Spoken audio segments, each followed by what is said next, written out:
Hey, how you doing? It's Scott Penfold. This is another edition of the Loaded Radio podcast, okay? And this one is a brutal one, okay? It's strictly death metal for the next half hour. We've got two of the most heaviest, most serious, brutal bands in death metal today. Joining me on the show today, first off, I'm going to be speaking with Eyal Levi. He is the founding member of the metal band DÅÅTH, a killer band hailing from Atlanta, originally known as Dirt Nap. They've been around since 2000, but in 2004 it became daath. And, after a 13-year break, 13 years, they've got the new album, The Deceivers. Yeah, and that one in the last studio album they dropped was their self-titled album back in 2010. So yeah, man, it's been a while, 14 years. But DaaTH have the new album, The Deceivers. We'll be talking about that. And what's been going on for 13 years? We're finding out that too. As well, in the second part of the show today, I'm going to be talking to Steve Buhl. He is the frontman, vocalist, guitarist for the death metal band 200 Stab Wounds. These guys have been around since 2019, hail from Cleveland, Ohio. And they've got the new album called Manual Manic Procedures, which arrives on June 24th. And the tracks I've heard off it so far, extreme brutality, exactly what you would expect from the band that is 200 Stab Wounds, okay? So this show, it's all about death metal, man. It's all about brutality, and we're going to get right down to it in just a second. First off, though, I do want to ask you, remind you, hey, tell you, why not even check out loadedradio.com. Get all your hard rock and metal news constantly updated right there for you, as well. The 24-hour live radio station, that's there for you, too. Don't forget that. And you can download the Loaded Radio free app, where you can get all that cool stuff right to your device, and even past episodes of this very podcast, okay? So there you go, had to get that in, and now we're going to get down to it. First off, I'm going to be speaking with this gentleman here. He is the main man behind the iconic death metal band that is daath. They have the new studio album out now called The Deceivers. Their last album before that came out in 2010, a self-titled album. It's been a while since we've heard from daath. And the band's main man right now, guitarist and founder of the band, Eyal Levi, joins us right here on the podcast. How you doing, man? Thanks for joining us on the podcast. My pleasure, man. Thank you for having me. Being around as long as the band has now, and with the fifth album releasing now, if for somebody who is just getting into extreme metal, just getting into death metal, what are three albums that you would definitely suggest that would be great starting points to introduce people to death metal? I would suggest that they ramp up into it. There's bands that use death metal elements that are good gateway bands. Like, I think Slipknot's a great gateway band. Gojira is a great gateway band, and especially Gojira, because especially in the Mars Asterius years, they were doing a lot of Morbid Angel style parts, like Morbid Angel style vocals, Morbid Angel style riffs.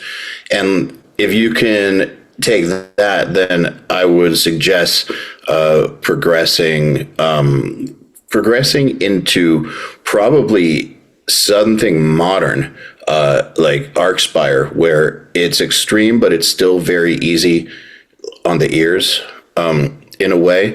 And the reason I'm saying that is because I remember when I first heard death metal, it sounded like total noise to me.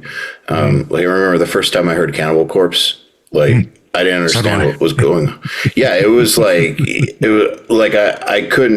I had no idea what the hell I was listening to, and not in a good way either. I thought it was noise. And so I think a gradual progression is good. And that's why people do call Slipknot the best gateway band, is because they use so many death metal elements. And I think that usually the way you get into death metal is by liking things and feeling like you just need more and need more and need more. So I think Dying Fetus is really good because they have really, really catchy grooves. And I think that's a good starting point. And then also Domination era Morbid Angel, or Covenant era Morbid Angel. I think between Fetus, Morbid Angel, and Archspire, you kind of cover all eras, and a few different approaches to it. And I think even though Slipknot and Gojira aren't death metal, they use death metal parts and death metal elements in a way that if you like that and you want more, then just keep going. Let's get into you though, man. I mean, 13 years. Why the big wait? What's been going on? A whole lot's been going on. Yeah. Okay, 13 years. First of all, the band was not in a good place when we went on hiatus.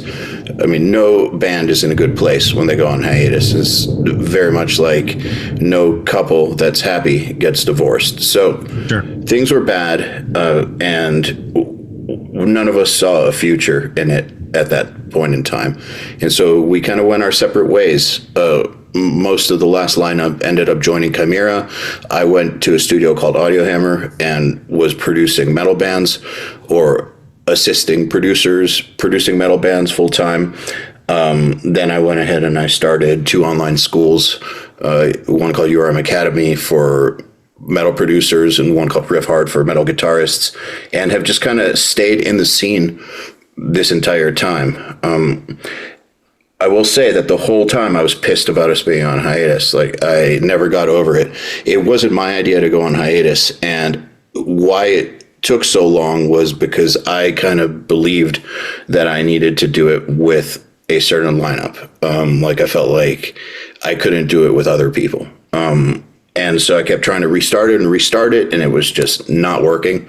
And then eventually what changed was I decided that I'm doing it no matter what. If people are not in with me, I'll find other people. That's it. It has to happen now. I'm sick of waiting. I mean, the evolution, I find the Deceivers really showcases almost a matured sound, but still really retains the core, the band's core identity. How did your musical taste evolve over those 13 years? Did they find that time did change the way that you created music with this album? I feel like my writing process is very much the same, in that, like, I still just sit down and just go down the rabbit hole, basically.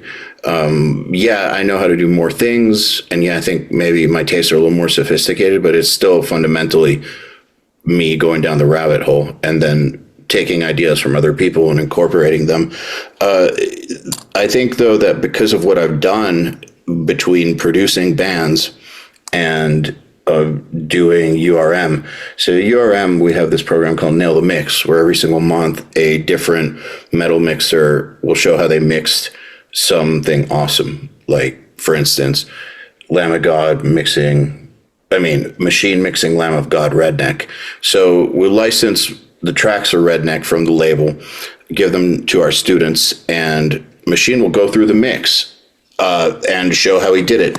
But we've done that every single month since 2015 with a different producer and a different band. Everything from like Opeth to Arcspire to Nickelback. I mean, like, anything under the heavy music umbrella, pretty much we've done. And I've watched all these producers, gotten inside all of these songs, and I just think it's rubbed off. Like, there's no way that it hasn't. And it's the same with Riff Hard. We have all the best guitar players in metal on Riff Hard. I'm talking to these people all the time, and so I'm very much aware of where the standards are now. I think I was really scared about coming back and sounding dated, but there was actually nothing to be concerned about, because I've stayed current the whole time, and so have the other guys in the band.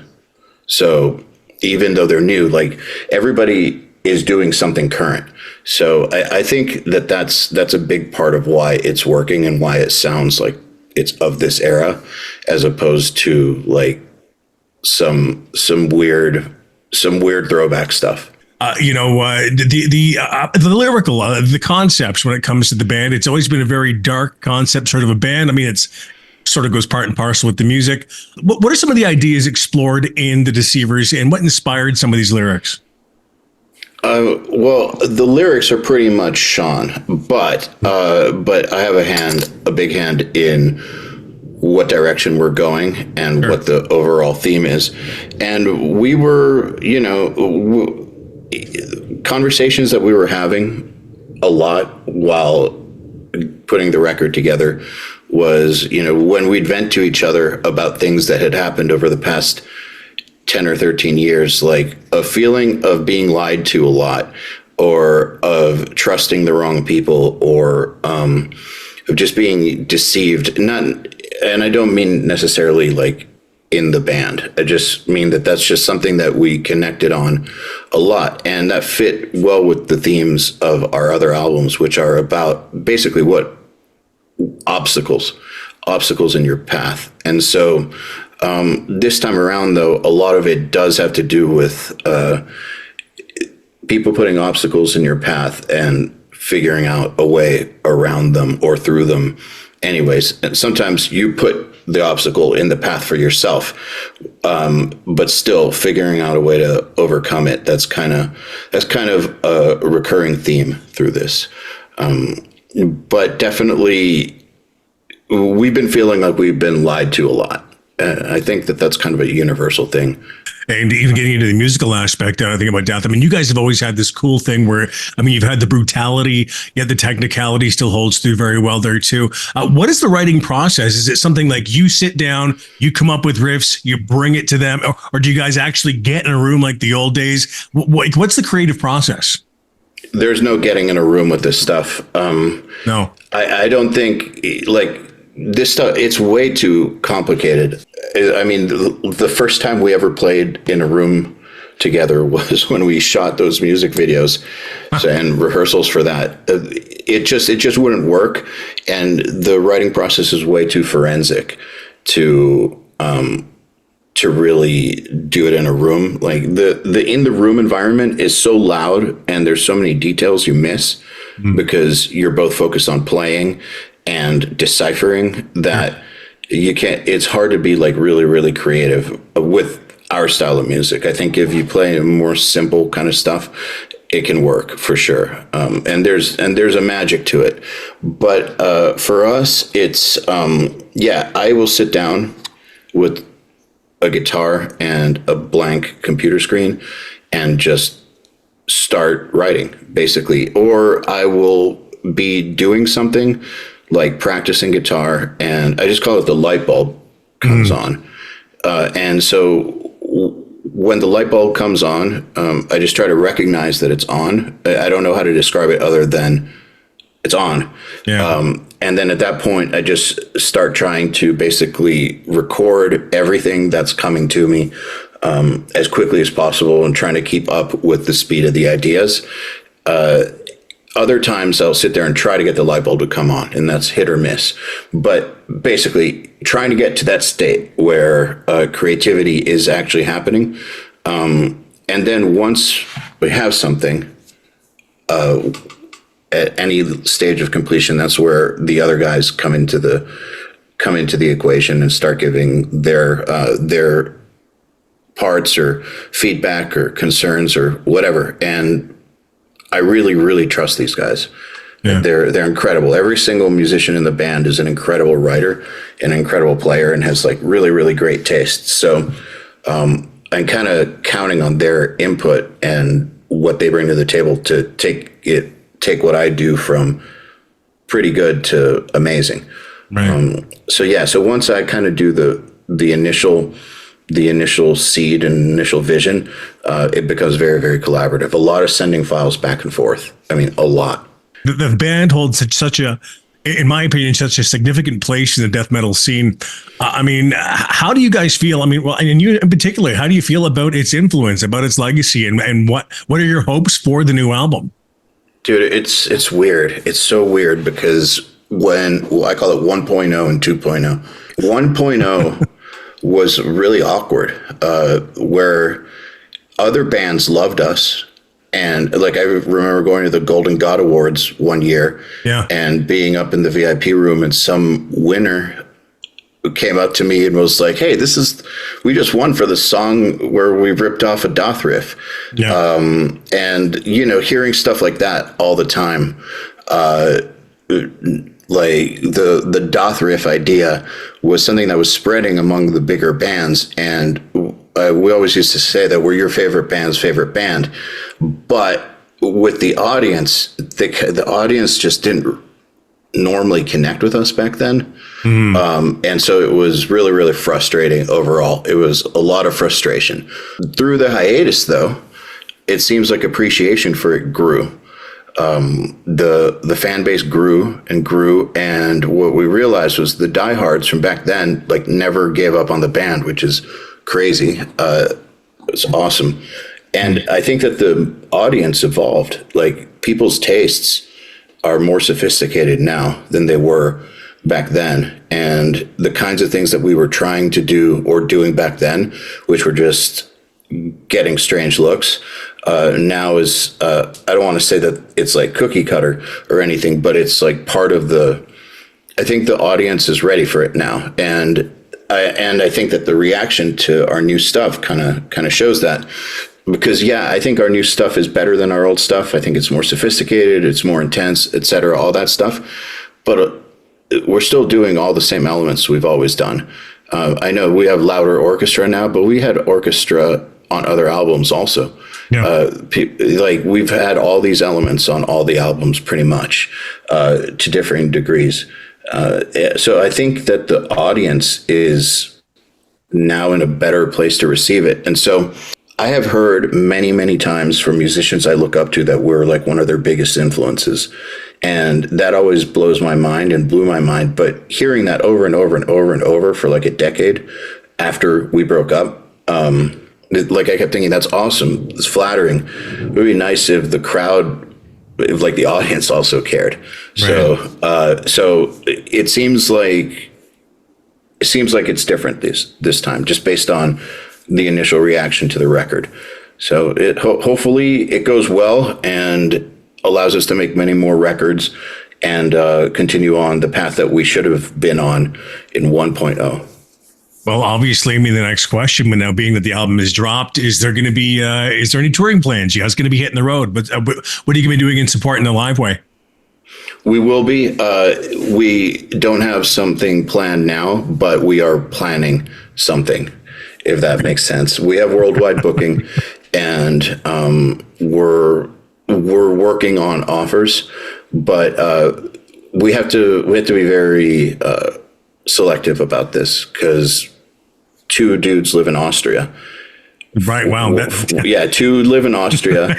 I live in Wisconsin. Sean lives in Atlanta. Jesse lives in Texas, and David lives in Boston. It's not a simple thing for us to get together.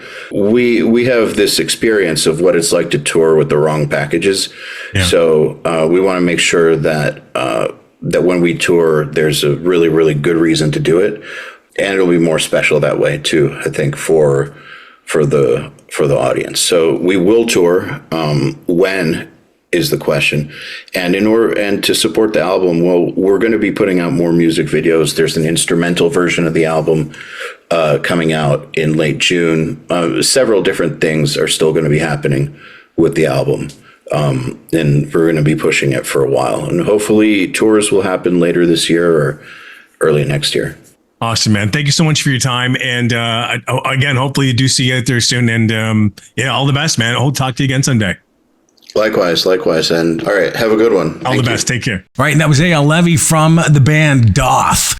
And yeah, they've got the new album, The Deceivers. And Dan, it's so good, man. I definitely recommend it. It is great to have DÅÅTH back and delivering that brutality and that power that they're so well known for, man. Really, really essential death metal listening. And, speaking of death metal, we're going to move right along and get into a conversation with this gentleman here. His name is Steve Buhl. He is the frontman and main man behind the band 200 Stab Wounds, a great Cleveland death metal act who are dropping the new album, Manual Manic Procedures, on June 28th. And he joins us right now on the podcast. Man, thanks for joining us here on the podcast this week. Appreciate it, Steve. Yeah. But no problem, though. Thanks for having me. Manual Manic Procedures, I mean, it's got this brutal old school vibe with like a modern twist kind of a deal. What really inspired the direction for this album? I mean, pretty much just the same shit we've always been doing, really, but just trying to make it better each time. I mean, there was no really like kind of idea behind it or concept. It was just kind of the next set of songs that we wrote, but we wanted to make it just a little bit better than the last one. When it comes to some of the tracks, I mean, that I've checked out myself, I mean, Ride the Flatline, one that definitely sticks out for me. What can you tell me about that song in particular? Where did that one come from for you? Well, I mean, it just kind of, obviously it's more of a groovy, there's nothing really too crazy going on in it. I mean, if you look at the record as a whole, I think this record, honestly, I mean, obviously it all goes back to this track, but I think the record as a whole, all the songs make more sense as a group. You know what I mean? So, I mean, that one in particular is just kind of one to kind of break up all the others, I guess, especially when you get down to the last little bit of the record, right? Because the last few songs on that record are more, I guess you could say they're like a little bit more thrashy, like groovy or whatever. Yeah.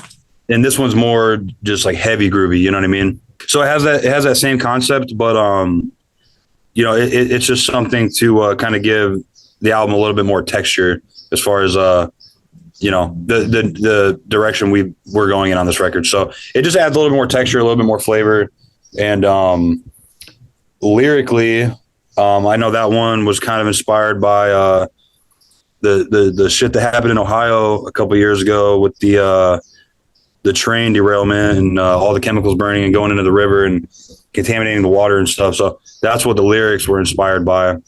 But yeah, I mean, I think it's just a good song to kind of add a little bit of flavor to the album for sure, especially when you get near the end.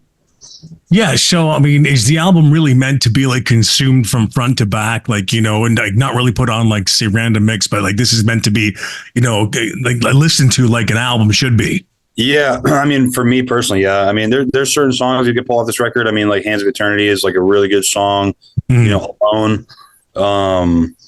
Another really good one that's alone would be Parasite, the last song. Ride the Flatline, that one's really good alone. But there's songs on there that are still, they're good. They're all good alone, but they kind of make more sense in the context of the record. So, and there's a lot of records that I listen to that are like that. So, it wasn't meant to be that way. I think this is just kind of how it turned out. I'm a big album guy myself, Tim. I love that. I love like the whole thing about, you know, consuming an album from front to back, experiencing it. So that's definitely cool, man, especially when it comes to extreme metal. Now, I got to talk about some of the themes of your lyrics, man. I mean, the gore themes are just gruesome. I love the stuff that you really get into. Is there like a specific source of inspiration for this lyrical style, or is it purely like a creative outlet for you? Like, where does that come from for you? Well, obviously, me and Ezra write the lyrics. We kind of split it half and half. I mean, it's not like a purposeful thing. It's just kind of how it happens. But for me, it's just, I mean, I don't know. It's just death metal. You know what I mean? It's just kind of meant to be that way.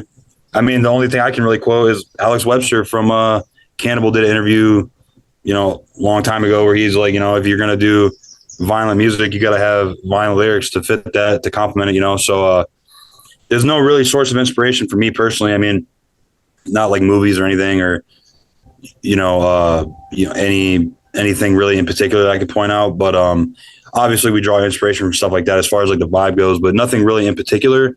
Yeah, it's just you know, violent music, so you have to have violent lyrics to complement that, you know. Definitely, man. I mean, but when you guys are creating, when 200 went, Stop is like getting, you know, creating an album, writing a song, is it the kind of situation where you guys are on like separate places, sending each other stuff? Or are you guys in a room together? We got together a lot more with Slay to the Scalpel. So, I mean, with this one, we all kind of live in different places now. I mean, I moved to Georgia not too long ago. Yeah. Our new guitar player lives in Dallas, and the two other dudes, they still live in Cleveland. So, mainly kind of how it happens now is what this record in particular is yeah, I mean, I'll just demo stuff out and show it to the guys, and then whenever we get together, you know, they'll, you know, if they have an idea to throw into a song or maybe like a rearrangement of a song, you know, they'll come in and help me with that. Or, you know, there's times where, you know, a song I'll send them is just good, you know, it's good to go from, you know, just what I sent them. Or, you know, and then sometimes I'll change stuff just off my own accord or whatever. So yeah, I mean, we don't really get together all that often, you know, as of recently because of the distance thing. I mean, we'll get together before a tour and we'll rehearse and shit, and then we'll go do the tour. But yeah, for this one, it was more, you know, just kind of sending the guys stuff, and then, you know, they'll come to me with ideas, and we'll kind of go from there on that, and then we'll, you know, eventually come to an understanding that, okay, cool, this song's done. Cool, this song's done. You know what I mean? So, I mean, for the next one, we definitely want to get together a little bit more. Yeah. Have it be like okay, we're all in a room type thing and we're all writing together. It's just kind of hard to do that. But it's definitely something we want to do for the next one because we definitely write better that way, I think. Yeah, definitely, man. But so do you feel that because the album is done that way, that there is a difference in the sound and the elements than there was to say, for example, on Slave to the Scalpel? Do you find that the album may sound different as it evolved? Is it creatively in a different way, do you think? Yeah, I definitely think so, because I mean, so we write really good when we're all together, but also there's times where that kind of, we come to a butting of heads as far as like, maybe someone really likes what they have, but maybe the rest of us necessarily don't like it, or, vice versa, or everyone likes something and then there's one guy that doesn't like it. And, it turns into something just a little bit complicated. So, with this one, it was a little bit more laid back for sure, because we were all separate, pretty much separate. Because I mean, a lot of this shit, I mean, most of this shit was actually written. Well, actually, all of it was written before I moved to Georgia. But I mean, still, even then, it was done pretty much all separately, and then we would meet up and then kind of work on it or whatever. But I think more what had to do with the way this record sounds was, the experience we had playing live as a band, more so than the fact of us not getting together as much, or us not writing together as much. I think a lot of it has to do with the fact that we've been touring for so many years at the point that we wrote and recorded this record.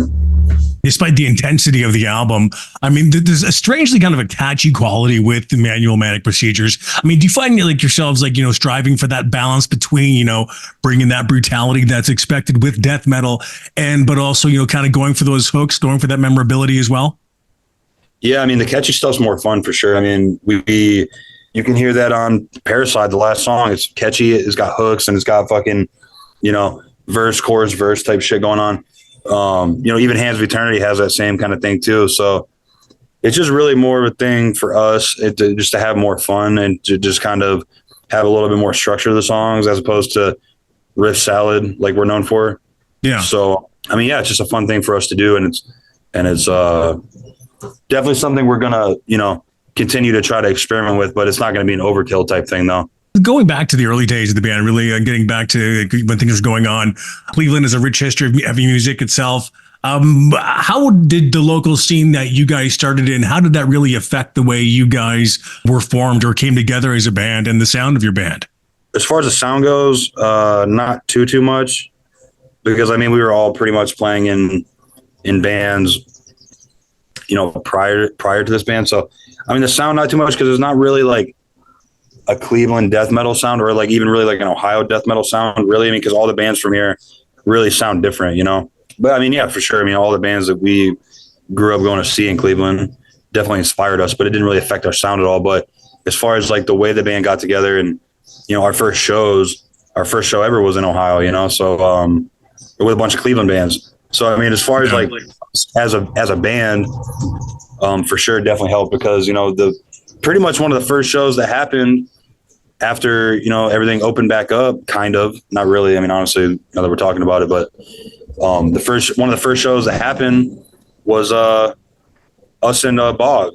So yeah, definitely, that was definitely like a hype thing, and definitely was like the beginning of us actually getting out there as a band, Yeah, man. I mean, would you say that Cleveland has a good, rich history of like a good metal bands? Is there a good metal scene there? Yeah, for sure. I mean, there's a bunch of bands. I mean, we got Balmer. I'm pretty sure Sodomized is from here. We got Integrity. We got In Cold Blood, shit like that. It's more hardcore, whatever. But yeah, I mean, there's a good metal scene, especially now. I mean, there's so many bands from here. Maybe not Cleveland in particular, a lot of the bands I'm about to say, but like Bog, they're from Columbus, which is south of Cleveland. Yeah. Inoculation, they're from Cleveland. And like I said, all those bands sound different. So it's actually, Mutilation Barbecue, they're from Cleveland. And, all those bands sound different. If anyone knows those bands, they all sound different. So that definitely makes for a good, interesting, metal scene, because who the fuck wants to go see a bunch of bands that sound the same? You know what I mean? Yeah. But, I mean, I know I don't. So, it's cool whenever there's a lineup in Cleveland of a bunch of, it could either be touring bands or, just like a local show. All the bands sound different. And it's cool too, because Cleveland has this thing where they'll, do a lot of like mixed bill shows. When we did our video show for Hands of Eternity, we had like a punk band on there. So, nice, and everyone loved it. Everyone loved it. So it was cool. And, we have that that kind of thing. It's like a camaraderie thing where it's like, it doesn't matter what the bands are, as long as the bands are good. We don't give a fuck what kind of genre it is. We'll just, everyone supports it. With the new music coming out, of course, with manual manic procedures, here, is there any big upcoming tours going on with that? You guys gonna be hitting the road? Yeah. We're announcing a headliner here soon to support the record. And then at the very tail end of that, we're veering off onto another tour that we're doing that I can't say who it's with right now because it's being announced in about a week. But okay.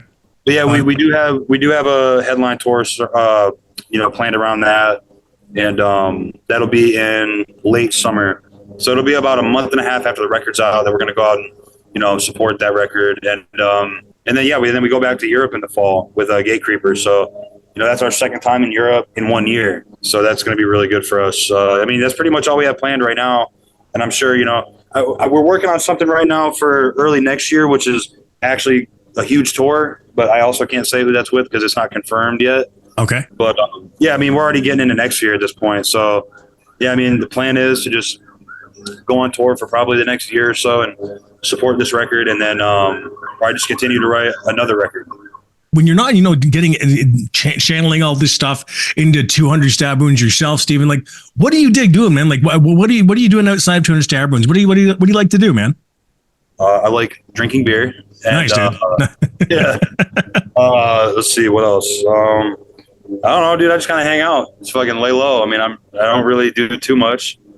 I like to just kind of get my head out of the whole music thing for a little while I'm home. Just kind of veer away from that. Obviously I'll do it when I have to. If I'm doing stuff like this, or maybe working on music. If I get the inkling to do so, but no, dude, we just tour so much that I kind of just veer away from that when we go home, and I kind of lay low and just kind of hang out with people and, just do normal shit, nothing to do with music really. And I'll still go to shows. I go to shows a lot, but nothing really to do with, anything to do with my band. We don't do one-offs really because, it's kind of hard because we're all over the place. And at this point, it's just a touring band now, Yeah. So it kind of sucks because I like doing one-offs because it's like, okay, I got my fix for the month and then I can go the fuck home. Yeah, right. But it's hard to do that unless it's really, really worth it, if you know what I mean. So yeah, just kind of living life, drinking beer and fucking hanging out. Beautiful, man. Thanks again, Steve, so much, dude. And hopefully we'll see you out there on the road soon, dude, because I want to see some death metal. And you guys bring it so well, too. So hopefully I'll see you soon. Cool. Thanks, dude. Thank you for having me. All right, that's Steve Buhl from 200 Stab Wounds. And don't forget the new album. It's called Manual Manic Procedures. That arrives on June 28th. A great show, man. Very death metal, very heavy. Just love that stuff, dude. So, don't forget to join again next week for an all-new edition of this very podcast, the Loaded Radio podcast. And I look forward to it, okay? It's Scott Penfold from Loaded Radio, and we'll talk to you then. Loaded Radio.